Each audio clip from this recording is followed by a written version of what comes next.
$170 тысяч за замену желто-синего флага на российский триколор. Именно за такие деньги Федерация легкой атлетики Украины передала крымских спортсменов Всероссийской Федерации. После аннексии Крыма значительная часть крымских легкоатлетов остались жить и тренироваться на полуострове. Теперь они могут выступать за Россию в международных соревнованиях. И помог им в этом Киев. Припускатися.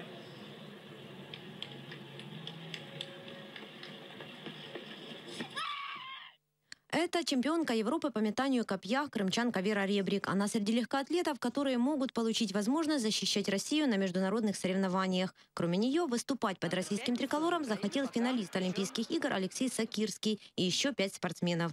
Они получили российские паспорта и стали выступать на российских чемпионатах, но согласно правилам Международной ассоциации не могли представлять Россию на международных соревнованиях.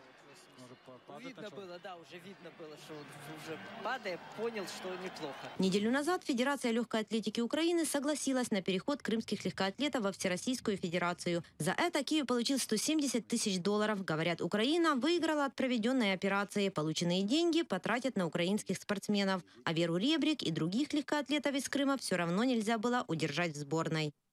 Ми все одно втратили б цих атлетів. І ми не отримали б жодної компенсации. Глава фонда «Майдан иностранных дел» Богдан Еременко утверждает, своим решением Федерация фактически признала Крым территорией России. По его мнению, за это ФЛАУ и Министерство спорта должны быть наказаны. Такі дії посадовців повинні бути щораз об'єктом дуже ретельного розслідування Генеральної прокуратури і інших правоохоронних органів. Мені здається, що мова йде про безпринципність, про відсутність патріотизму.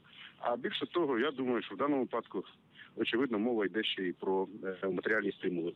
Сами крымские легкоатлеты свой переход объясняют тем, что не хотят бросать свои дома в Крыму, а Украина не предложила им достойных условий. Теперь Всероссийская Федерация будет подавать этих спортсменов в Международную Федерацию. Если там согласятся, то крымчане смогут выступать за Россию. Наталья Калинка, Гульсум Халимова, Айдар Амеров, Заман, АТР.